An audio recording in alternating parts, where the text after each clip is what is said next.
place. Ouais. Voilà, donc bonjour à toutes et à tous. Donc avec le garde des Sceaux, nous venons d'animer une réunion de travail ici à Marseille dans le cadre de notre déplacement commun à Marseille. Nous venons d'animer une réunion de travail avec les principaux responsables des forces de sécurité intérieure et des magistrats qui sont compétents sur la ville, donc les présidents de tribunaux, les membres du parquet, des différents parquets, parquet général, parquet de Marseille, et des représentants également d'administration centrale, à la fois pour le ministère de l'Intérieur, puisqu'il y avait le directeur général de la gendarmerie nationale, le directeur général de la police nationale, et des membres des directions de monsieur du ministère de la Justice. Voilà, on a tenu cette réunion de travail. Ce déplacement va évidemment se poursuivre. Pour ce qui me concerne, je vais me rendre cet après-midi à l'évêché, puis dans quelques minutes, nous allons rencontrer la famille d'Amine avec le garde des Sceaux. Donc cette réunion était une réunion évidemment très intéressante, puisque c'était d'abord de faire un point sur tout ce qui est fait en matière de lutte contre les trafics de stupéfiants, le narcotrafic, ici à Marseille, avec les magistrats et les policiers et les gendarmes qui en sont évidemment les principaux acteurs, et de bien mesurer ce travail de complémentarité qui est fait, ce continuum extrêmement efficace qui est mis en œuvre entre la justice et le ministère de l'Intérieur. Donc je dis que c'est une réunion opérationnelle, c'est-à-dire qu'évidemment ce n'était pas des paroles, mais bien des actes que nous avons pu constater.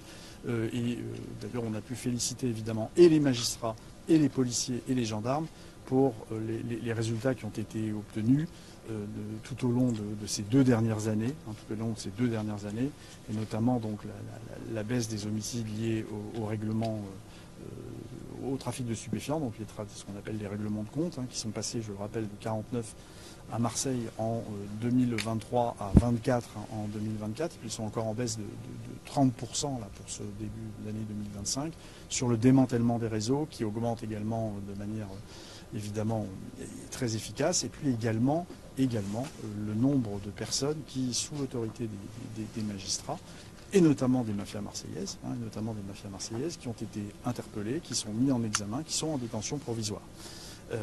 Ça nous a également permis de constater que cette action des services de police, de gendarmerie, sous l'autorité des magistrats, elle se déploie également en dehors de Marseille. Vous savez qu'un certain nombre de mafias marseillaises déploient leurs tentacules sur d'autres départements, notamment le Grand Sud, mais d'autres départements français.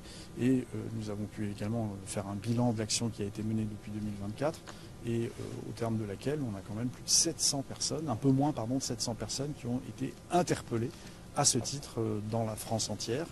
Et le procureur de la République de Marseille rappelait encore récemment qu'actuellement il y avait 2000 personnes liées aux mafias marseillaises qui étaient mises en examen et 900 qui étaient en détention provisoire. Voilà, donc c'était un moment aussi avec le garde des Sceaux important dans le contexte pour remercier les forces de l'ordre, les magistrats, pour leur implication dans la lutte contre le trafic de stupéfiants et le narcotrafic. Et puis évidemment, on a bien conscience qu'il faut faire beaucoup plus, monsieur le ministre, avec l'ensemble des magistrats, des policiers, des gendarmes, et c'était aussi le moment de faire un point sur l'application de la loi qui a été votée avant l'été, cette loi donc, qui vise à mieux lutter contre le trafic de stupéfiants, contre le narcotrafic. Ça a été un moment évidemment pour faire un point sur la mise en place de l'état-major qui a été mis en place au niveau central, sous l'autorité de la Direction nationale de la police judiciaire, où des services de renseignement, des services de police judiciaire échangent de l'information en permanence. Donc ça a été un moment évidemment extrêmement important d'échange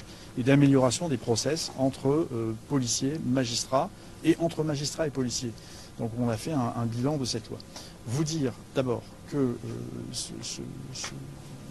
le niveau du narcotrafic, ce qui s'est passé à Marseille, nous conduit désormais à considérer que, et notamment le meurtre du frère d'Amine, est un crime qui vise à faire peur, un crime qui vise à faire peur, et qui vise aussi à atteindre quelque part la République et l'État. C'est quelque chose qui nous interroge, nous interpelle, et le dispositif que nous mettons en place, c'est un dispositif qui est tout à fait similaire à ce qu'on a fait en matière de lutte antiterroriste. Je veux le redire, c'est le même dispositif, le même échange d'informations, avec à partir du 1er janvier la création d'un PNACO qui va voir le jour, l'état-major qui est déjà en place et qui fonctionne, et puis des dispositifs juridiques qui ont été mis à disposition des services et qui renforcent la lutte contre le narcotrafic. Et c'était ce matin, la réunion de ce matin était l'occasion de faire un point sur ce dispositif. Vous savez qu'on aura la possibilité de geler des avoirs, administrativement de geler des avoirs, donc des narcotrafiquants. Il y a des nouvelles techniques de renseignement qui sont mises en place et qui sont utilisées. Et puis on a beaucoup discuté avec le garde des Sceaux de la possibilité d'avoir un meilleur échange d'informations qui sont tirées des procédures judiciaires et qui peuvent être utilisées en administratif par les services de renseignement et qui permettent de mieux détecter des réseaux criminels. Voilà, je vais laisser la parole au garde des Sceaux. C'était une réunion de travail, une réunion qui s'est voulue très opérationnelle pour montrer qu'au-delà de la façon dont on peut en rendre compte, ce qui compte aussi, c'est surtout les actions que nous menons pour frapper durement le trafic de stupes, comme c'est fait, mais surtout pour pouvoir mieux le frapper et être encore plus performant, évidemment, dans ce que nous mettons en place. Juste un mot avant de passer la parole à monsieur le garde des Sceaux. Je veux rappeler, évidemment, que nous luttons contre les trafics, mais j'en appelle aussi à la responsabilité des consommateurs. On le dit à chaque fois, mais c'est extrêmement important, et notamment ces consommateurs récréatifs, qui sont aussi quelque part responsables de ce qui se passe, sont aussi responsables du développement du trafic, et évidemment des règlements de compte qui y sont liés. Voilà ce que je voulais vous dire en quelques mots. On répondra ensuite à vos questions pour des points plus précis, monsieur le garde des Sceaux. Merci Monsieur le ministre de l'Intérieur. Peut-être très rapidement pour répondre à vos questions. Arrivant tôt ce matin, je me suis rendu au Baumette pour rencontrer les agents pénitentiaires. Au moment où cette nuit, à 1h du matin, est parti, vous le savez peut-être, le deuxième convoi de personnes qui d'ailleurs sont détenues dans le sud de la France, au Baumette, à Aix et dans les prisons alentours, et qui ont été envoyées dans la prison de haute sécurité de Condé-sur-Sarthe. C'était une façon d'abord de remercier les agents pénitentiaires et de préparer la venue du président de la République qui viendra inaugurer le bâtiment des Baumettes qui désormais entre en fonction et qui permettra de passer de 200% de surpopulation carcérale Baumette à 100%, puisqu'on passera à peu près de 1200 lits à 2000 lits grâce à ce bâtiment qu'a voulu le président de la République. Ensuite, j'ai fait une première réunion de travail avec les magistrats. J'ai rejoint Monsieur le ministre de l'Intérieur pour cette réunion qu'il a évoquée. Et on est prêt évidemment à répondre à toutes vos questions sur une situation à Marseille, qui est une situation que nous connaissons aussi sur le reste du territoire national. D'abord parce que ce qui se passe au niveau de la DZ Mafia, comme l'a dit Monsieur le ministre de l'Intérieur, touche au moins une dizaine d'autres départements, et notamment du sud de la France.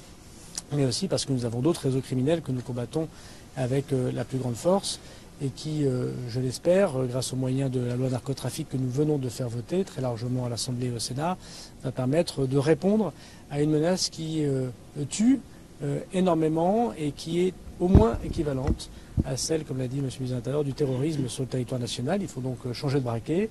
C'est ce que nous avons souhaité avec cette loi narcotrafic et c'est ce que nous devons appliquer aujourd'hui avec les magistrats et les services enquêteurs. Est-ce que vous avez prévu des mesures spécifiquement marseillaises, parce que là vous évoquez plutôt la problématique du narcotrafic en France.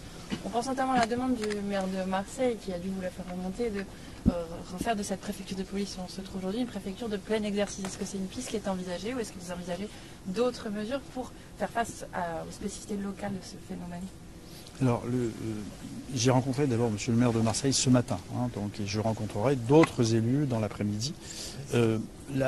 Il y a déjà une spécificité marseillaise très forte avec l'existence d'une préfecture de police. Il y a une préfecture de police à Marseille. Ce qui a changé, c'est que cette préfecture de police est maintenant rattachée au préfet de département, de région et de préfet de zone. Mais il y a bien une préfecture de police déléguée, il y a une préfète déléguée qui est en charge et qui ne fait que ça. Et c'est totalement inédit sur le territoire national. Il y a le préfet de police à Paris, dont j'ai été, comme chacun sait, et puis il y a la structure marseillaise qui ne fait que ça. Le fait qu'elle agisse par délégation du préfet de département, du préfet de région ne change rien. Vous avez bien un haut fonctionnaire dans ce département qui ne fait que s'occuper des questions de sécurité. C'est totalement inédit. Ailleurs, sur le reste du territoire national, les préfets délégués à la sécurité ont d'autres missions, notamment des missions de gestion, des missions de gestion de crise de sécurité civile, qu'il n'y a pas à Marseille. Donc cette spécificité, elle existe, et donc vous avez bien un préfet, en l'occurrence une préfète de police, qui ne s'occupe que des questions de sécurité et qui anime l'ensemble des forces de sécurité intérieure, avec évidemment les magistrats et notamment le parquet, pour lutter contre le trafic de stupéfiants. Est-ce que vous venez du coup avec des moyens supplémentaires, des annonces de policiers supplémentaires, de magistrats supplémentaires? Alors, aujourd'hui? on va en reparler. Je laisserai M. le garde des Sceaux s'exprimer. Vous savez, à Marseille, on a fait énormément d'efforts en termes de renfort d'effectifs. On a veillé à maintenir le niveau des policiers de voie publique au même niveau. Nous avons renforcé certaines unités judiciaires. Donc c'est plus 120 fonctionnaires de police judiciaire qui ont été affectés à Marseille ces 2 dernières années. On est passé sur certaines unités. En total, c'est 120 fonctionnaires de police judiciaire supplémentaires. On a les effectifs de voie publique supplémentaires qui sont affectés en permanence. Vous savez qu'il y a 3 forces mobiles qui sont affectées en permanence à Marseille, qui viennent renforcer nos équipages de voie publique. Il existe également, et c'était d'ailleurs M. le garde des Sceaux à l'époque où il était ministre de l'Intérieur qui les avait créées, ces unités de projection rapide, ces CRS d'un nouveau genre qui permettent d'intervenir rapidement sur les situations de crise et faire des opérations de sécurisation. Et à Marseille, ce sont 200 effectifs qui sont déployés. Donc on a déjà des moyens à Marseille qui sont extrêmement conséquents, qui produisent des résultats. Évidemment, il faut faire beaucoup plus, mais ce faire beaucoup plus se traduit aussi par un renforcement de la coordination des outils juridiques dont disposent les services et que leur offre la loi narco. Et c'était précisément l'objet de cette réunion aujourd'hui, la loi visant à lutter contre le narcotrafic, pardon. La réunion justement aujourd'hui, c'était de mieux renforcer cette coordination, cette coopération qui fera que nous serons évidemment beaucoup plus efficaces. Monsieur Nunez, il y a 10 ans, vous étiez nommé déjà préfet des Bouches-du-Rhône. Vous parliez déjà de narcotrafic. Vous, Monsieur Darmanin, vous avez été 35 fois à Marseille quand vous étiez ministre de l'Intérieur. Et là, vous êtes encore tous les deux en train de parler de narcotrafic. La situation a beaucoup empiré. C'est l'échec de qui? Est-ce que c'est votre échec? Est-ce que c'est un échec collectif? Alors, je pense que M. le ministre vous a dit qu'il y a 3 ans, il y avait 50 meurtres à Marseille du fait du narcotrafic. Cette année, c'est une quinzaine. C'est toujours trop. Tant qu'il y aura un mort du narcotrafic, c'est toujours trop. Mais vous constaterez que entre 50 et 15, le chiffre a très largement diminué. Deuxièmement, je pense que M. le ministre vous a dit qu'il y a 2000 personnes mises en examen dans la ville de Marseille pour narcotrafic et plus de 800 personnes en détention provisoire. Ce n'était pas le cas il y a 3 ans et il y a 4 ans. La trentaine de personnes qui dirigent la DZ Mafia sont, pour la quasi-intégralité d'entre eux, 27 en l'occurrence, dans les prisons françaises. 21 sont à la prison de sécurité de Vendin-le-Vieil et quelques autres vont connaître des quartiers de haute sécurité. Ça n'existait pas précédemment. Je constate, d'ailleurs, quand je suis venu ministre de l'Intérieur, qu'il y avait une guerre très importante entre 2 grands réseaux. Je pense évidemment à un réseau qui a été dirigé en partie par M. Bangui, qui depuis a été arrêté, extradé et désormais en détention provisoire, et que beaucoup de responsables de la DZ Mafia ont depuis été 3 ans interpellés. Le maire de Marseille lui-même, ce matin, dans la presse, évoque ses réussites de la police, de la gendarmerie et des magistrats, devant, en effet, une criminalité organisée qui a déstabilisé des pays qui nous entourent, la Belgique et les Pays-Bas, et pour lequel il y a eu des réactions beaucoup plus fortes que les nôtres les années précédentes, je pense à l'Italie, et notamment avec des moyens législatifs très importants. Je constate d'ailleurs que la loi narcotrafic a été très largement combattue.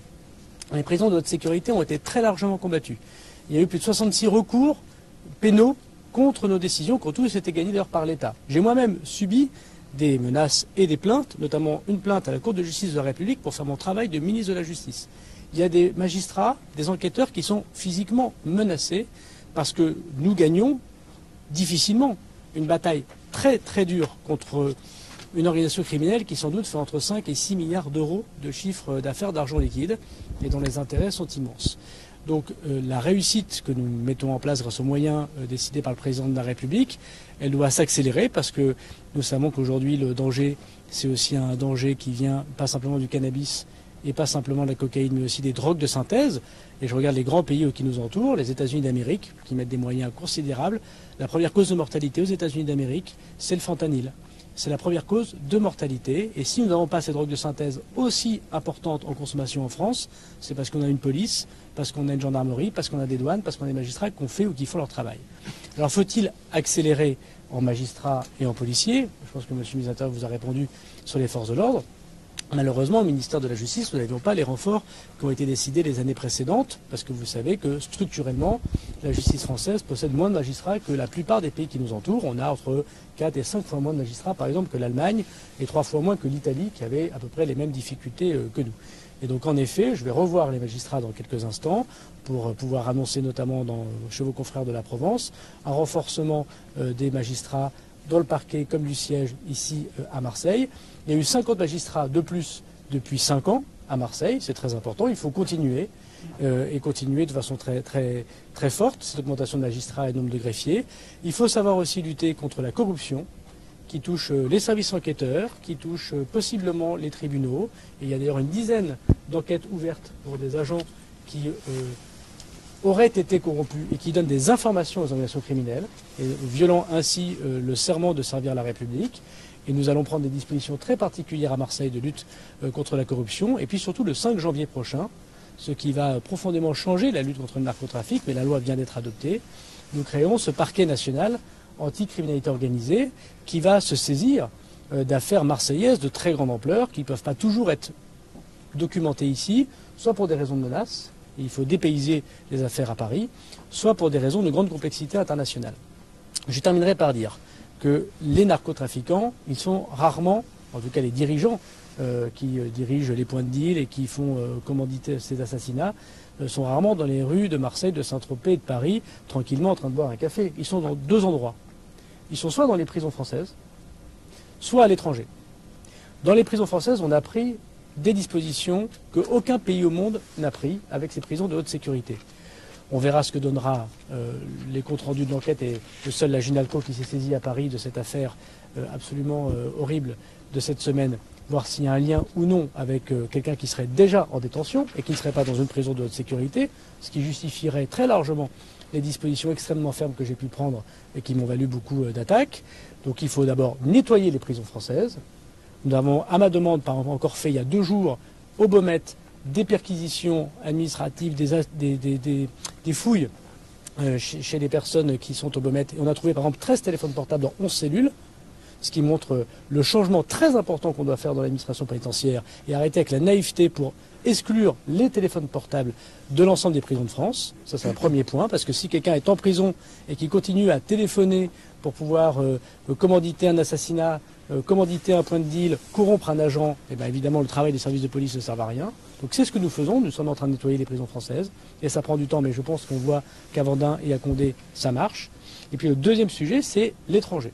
Je reviens des Émirats Arabes Unis, nous avons obtenu 17 extraditions depuis janvier dernier. Ça faisait 4 ans qu'on n'avait pas obtenu une extradition de Dubaï et des Émirats Arabes Unis, dont des responsables de la DZ Mafia et des narcotrafiquants marseillais. Il nous en reste encore une trentaine à récupérer, si je veux dire, de nos amis émiratis, que je remercie pour leur collaboration. Mais plus que ça, ce qui compte, c'est les saisies et les confiscations. J'ai un cas particulier, notamment dans le sud de la France, où de sa prison, une personne gère une trentaine d'appartements à Dubaï, récupérant ainsi son argent et permettant de continuer à tenir en haleine son réseau. J'ai obtenu des Émirats Arabes Unis la saisie pour la première fois sur le territoire dubaïote des appartements, des maisons, des villas qui permettent de jouir de l'argent du trafic. Parce que la difficulté que nous avons, c'est que les personnes peuvent faire parfois 4 ans, 5 ans, 10 ans, 20 ans de prison, mais si l'argent, le blanchiment qui sert à justifier le trafic de drogue continue à exister et n'est jamais saisi par la justice du fait notamment des lois différentes entre les pays, cela ne sert pas à grand chose. Et nous faisons beaucoup de saisies de drogue grâce au travail des services de police et de douane. Nous faisons peu de saisies d'argent. Et c'est ce que fait, c'est le changement qu'évoque le ministère de l'Intérieur. C'est pas seulement une question d'effectifs, c'est une question aussi de travail.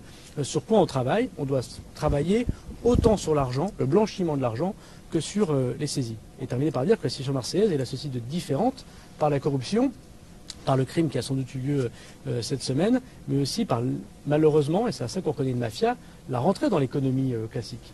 Il y a à Marseille, c'est pour ça qu'il y a un point de bascule possible, une possibilité de lien avec le modèle économique classique, des commerces, de l'immobilier, comme on l'a connu parfois en Corse, et c'est ça la grande différence entre Marseille et le reste du territoire national, empêcher que l'argent sale ne rentre dans le monde économique classique. Et il y a, et c'est un point qu'il faut dire à la société marseillaise aussi, des personnes qui ont pignon sur rue, des responsables, on va dire qu'on pourrait qualifier de notabilité locale, qui peuvent avoir fermé les yeux sur l'arrivée de la mafia dans la vie économique et dans la vie sociale. Il appartiendra aux magistrats de le dire. Des enquêtes sont aujourd'hui instruites, c'est pas à moi de le dire, mais en tout cas il faut que chacun se réveille. Les consommateurs, le ministre de l'Intérieur l'a dit, l'État, et évidemment l'État doit prendre son rôle, mais toute la société marseillaise également. Où en est l'enquête? Vous parlez des transferts à dit que sa famille n'avait pas été assez protégée. Est-ce que l'État a failli? Non, je comprends. Je comprends évidemment la douleur d'Amine, mais donc lui-même a bénéficié d'une protection dès que nous avons su qu'il y avait des menaces qui pesaient sur lui. Et pour sa famille, elle est malheureusement maintenant protégée, mais nous n'avions pas d'alerte qui nous aurait permis d'engager cette protection. Ce que je veux dire, c'est que nous le faisons systématiquement. D'ailleurs, c'était aussi l'objet de la réunion de ce matin, de parler de la question des protections des personnalités qui peuvent être menacées. Nous avons mis d'ailleurs en place un process de protection, notamment des magistrats, notamment à l'occasion de procès où des narcotrafiquants viendraient à comparaître. Et ça d'ailleurs pour l'ensemble du territoire national, pas seulement pour Marseille.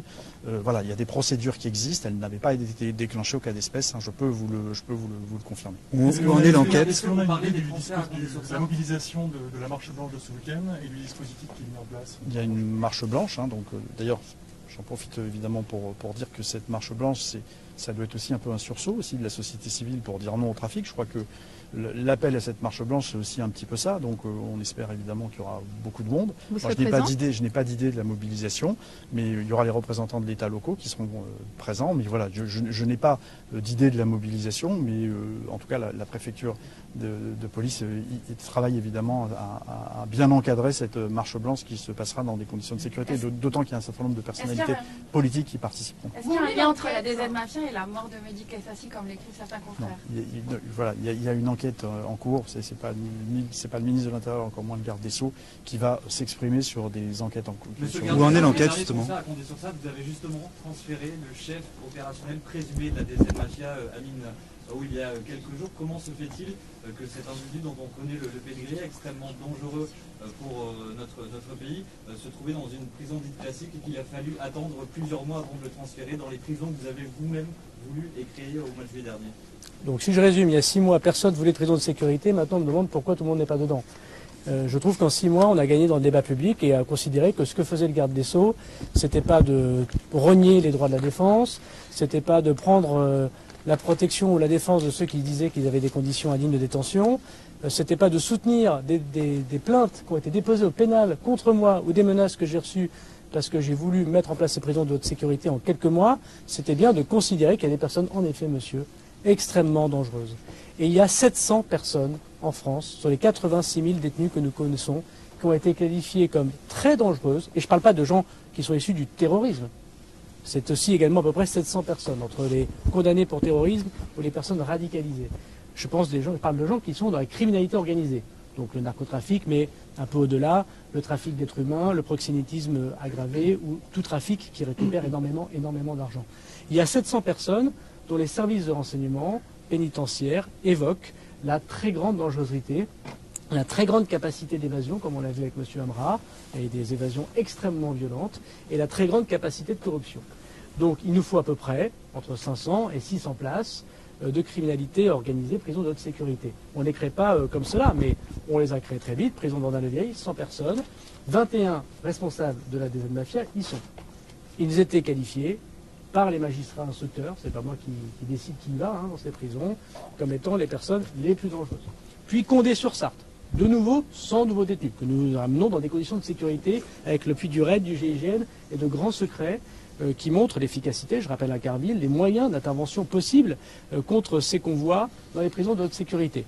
En effet, depuis un certain nombre de jours, la personne que vous évoquez était prévue pour aller à la prison de Condé-sur-Sarthe. Et puis il y a d'autres prisons qui vont être créées au premier semestre de l'année prochaine, c'est-à-dire dans quelques semaines, à Réau, en Ile-de-France, puis ici à Aix-en-Provence et à Valence, puis à Saint-Laurent-du-Maroni pour ce qui concerne le territoire guyanais. Donc nous allons avoir le montant de places de quartier de lutte contre la criminalité organisée qui correspond à la menace que nous subissons. Aurait-on dû faire ces prisons plus tôt et ce régime carcéral plus tôt? Oui, je le pense, et je le pensais quand j'étais ministre de l'Intérieur. Est-ce qu'on aurait dû, pardon, excusez-moi, je suis un petit peu fatigué, est-ce qu'on aurait dû, comme l'Italie, qui s'est réveillée il y a plus de 15 ans, puisque je rappelle qu'il y a eu des dizaines et des dizaines de morts en Italie, des magistrats, des services enquêteurs, des préfets qui sont morts sous les coups de la mafia italienne, prendre un certain nombre de dispositions, ce qu'on appelle en Italie la loi anti-mafia, l'article 43 bis. Oui, je pense qu'on aurait dû sans doute le faire, mais nous le faisons. Nous portons des coups très durs au narcotrafic. Nous inspirons d'ailleurs beaucoup de pays autour de nous dans ce modèle. Et pour répondre à votre question, ce genre de drame qui attaque des agents pénitentiaires, qui attaque des lanceurs d'alerte, comme c'est le cas de cette famille très courageuse ici à Marseille, des journalistes, je rappelle qu'il y a de vos confrères qui font des enquêtes, qui sont menacés. Il y a des confrères à vous qui ont été assassinés dans les rues de Belgique ou d'Amsterdam, il n'y a pas si longtemps que ça, des avocats qui ont été agressés ou assassinés, et puis bien sûr des magistrats ou des services enquêteurs qui le sont. Eh bien oui, il faut mettre ces 500 à 600 personnes dans des prisons de haute sécurité qui garantissent qu'il n'y a aucun lien avec l'extérieur. À Vendin-le-Vieil, nous avons réussi à faire cette prison sans qu'il y ait aucun drone, aucun téléphone portable, pas de drogue, pas d'informations qui passent dans des conditions qui respectent la dignité des personnes et pour lesquelles la justice a donné l'intégralité du soutien à l'administration. Une loi qui a été votée par l'Assemblée nationale dans sa grande majorité, du Parti socialiste jusqu'au Rassemblement national, avec une abstention des Verts et des communistes et un vote contre de LFI, je voudrais ici le rappeler. Un Sénat qui intégralement a voté ce texte, validé par le Conseil d'État, validé par le Conseil constitutionnel. Comme quoi on peut respecter l'État de droit et faire preuve de fermeté. Est-ce qu'on aurait dû le faire auparavant pour éviter ce genre de drame? L'enquête le dira. Mais ce qui est sûr, c'est qu'il y a beaucoup de gens dangereux qui méritent encore d'être dans les quartiers que nous avons créés. Vous avez dit la réussite que nous allons mettre en place. Est-ce qu'on peut parler de maintenant? Est-ce qu'on peut dire que c'est un échec collectif? Je pense que ce serait une insulte aux magistrats et aux policiers qui font toujours leur travail et qui sont menacés. Vous, monsieur Munez, est-ce qu'on peut dire que c'est un échec collectif? Non, c'est pas du tout un échec collectif. C'est une guerre que nous menons, nous gagnons des batailles. Et nous allons continuer à gagner des batailles. Voilà, on en a les moyens. On a vu ce matin la détermination de nos forces de sécurité intérieure, de nos magistrats. On va poursuivre. On a un cadre juridique. On a des moyens de faire encore mieux et on fera encore mieux. Mais voilà, on a obtenu des résultats positifs ces dernières années en matière de lutte contre le trafic. Le garde des Sceaux le disait. Et je veux aussi citer une mesure qui est extrêmement importante, qui est appliquée ici. Le garde des Sceaux disait qu'il y a un certain nombre de commerces qui peuvent être impliqués par le blanchiment. Vous savez que les préfets, maintenant, depuis la loi visant à lutter contre le narcotrafic, peuvent les fermer purement et simplement. Et c'est ici à Marseille, comme partout sur le territoire national, c'est ce qui est fait. Donc évidemment, voilà, on va poursuivre cette action résolue. Mais Voilà, vous parlez de narcotrafic depuis tellement longtemps et aujourd'hui ça a empiré. Comment ça se fait? On vous a donné, le garde des Sceaux, j'ai donné des chiffres qui montrent que les règlements de compte liés au trafic ont diminué. Nous ne cessons de démanteler des réseaux. Ici à Marseille, il y avait encore en 2021 160 points de deal, il n'y en a plus que 80. On va continuer, c'est un combat permanent, c'est une bataille et nous sommes déterminés à la mener. En tout cas pour ce qui me concerne, comme ministre de l'Intérieur, c'est une priorité pour les forces de l'ordre ici à Marseille, que les choses soient claires, c'est une priorité, la lutte contre le trafic de stupes. Et je viendrai de toute façon ici, moi, tous les mois, m'assurer de la correcte mise en œuvre des dispositifs tous les mois dont nous avons venir parlé. À Marseille. Absolument, merci beaucoup. Merci. Au revoir. Merci beaucoup.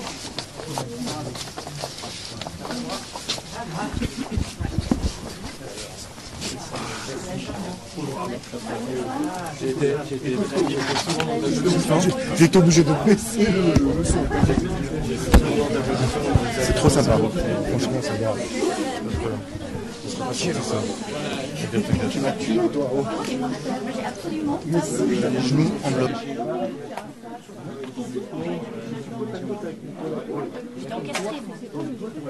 Mais les bras, les genoux. C'est toujours. Ouais, c'est la merde.